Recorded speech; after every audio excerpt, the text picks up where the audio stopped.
Sobat trader semuanya, kali ini kita akan membahas bagaimana cara membaca kalender ekonomi yang ada di Forex. Sebagai seorang trader, kenapa ini penting? Karena ini sangat erat kaitannya dengan analisa fundamental yang ada di trading Forex. Sebenarnya banyak situs yang kita bisa buka yang bisa menampilkan data kalender ekonomi Forex. Namun demikian saya lebih cenderung ke forexfactory.com karena ini banyak dipakai teman-teman trader di seluruh dunia. Karena itu saya lebih familiar dengan forexfactory.com ini. Teman-teman trader semuanya, kita mesti paham apa itu analisa fundamental yang ada di Forex ini. Nah, analisa fundamental itu intinya adalah kita harus melihat kondisi ekonomi suatu negara yang pengaruhnya akan sangat besar terhadap ekonomi global. Karena ini betul-betul sangat mempengaruhi adanya permintaan dan penawaran suatu mata uang. Baiklah, kita langsung saja kita pada inti permasalahannya, yaitu kita akan mempelajari dan membahas mengenai forexfactory.com, artinya kalender ekonomi Forex. Pertama, kita buka langsung websitenya, ini www.forexfactory.com. Kemudian kalau sudah akan muncul tampilan seperti ini ya. Langkah pertama yang harus kita lakukan adalah mengganti waktu yang ada di situs tersebut. Bagaimana caranya? Nah, kita ganti dulu waktunya ini ya, kita klik dulu di sini. Maka nanti yang muncul adalah setting seperti ini. Nah, time zone setting seperti ini. Kemudian kita pilih time zone-nya adalah yang ada Jakartanya, waktu Jakarta, yaitu GMT plus 7. Terserah, kalau misalkan waktu Indonesia Timur, waktu Indonesia Tengah bisa ditambahkan sesuai dengan waktu setempat. Kemudian DST-nya kita isikan off, jadi kita off-kan.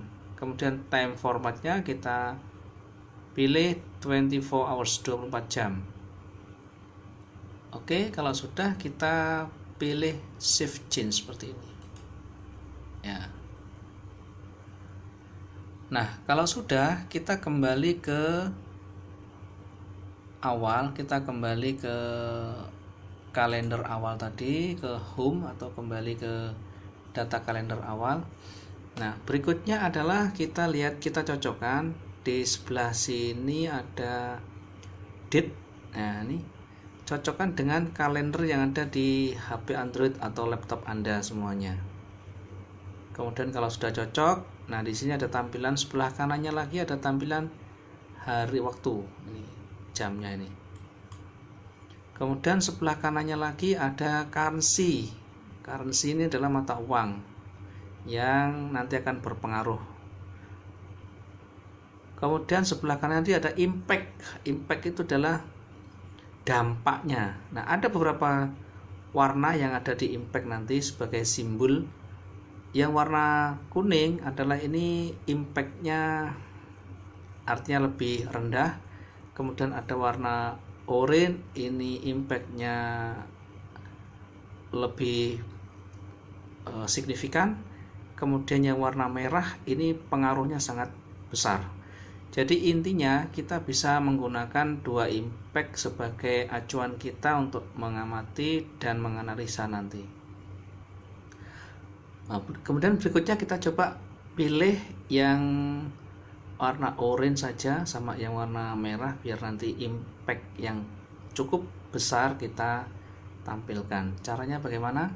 Nah, kita pilih filter yang ada logonya kayak gelas seperti ini. Kemudian currency all, ini currency ini adalah mata uang, kita hapus semuanya dulu. Kemudian kita pilih mata uang yang kita tradingkan euro sama US dollar. Berikutnya geser, di sana ada expected impact, kita pilih yang impactnya besar, yaitu warna merah sama orange saja. Yang ini kuning sama ini tidak usah dimunculkan biar lebih ringkas nanti, biar lebih kecil muncul tampilannya. Oke, kalau sudah kita klik apply filter. Nah, ini tampilannya rekan-rekan semua. Jadi kita bisa melihat sebagai contoh, misalnya hari ini hari Kamis misalnya ini. Nah, nanti tadi jam 2, kita katakan jam 2 ada euro, impactnya adalah orange. Nah, kemudian di sini beritanya Spanish unemployment rate. Nah, di sini kemudian kita lihat caranya baca bagaimana. Kemudian kita nanti coba analisa. Kemudian yang pertama adalah previous dulu, kita lihat previous. Previous ini adalah data sebelumnya. Kemudian forecast ini adalah analisa ahlinya. Kalau data sebelumnya 16,6%, kemudian analisa ahlinya 16,3%, itu artinya ada penurunan.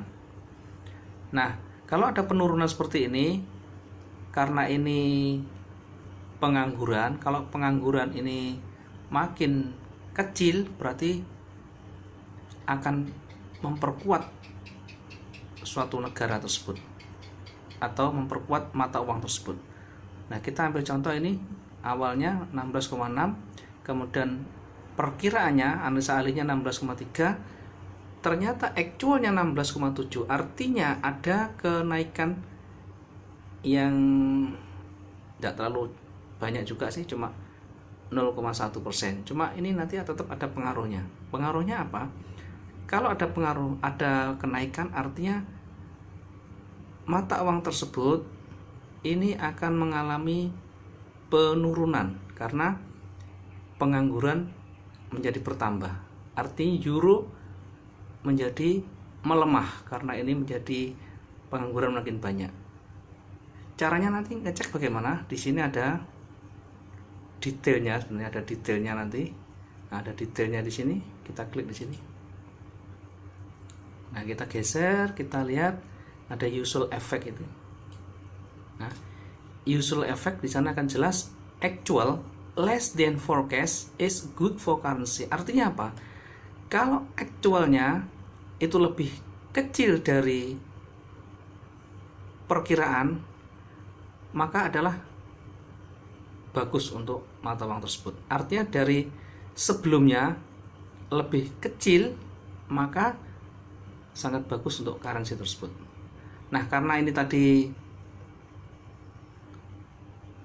lebih besar, maka menjadi melemah atau lebih lemah daripada sebelumnya.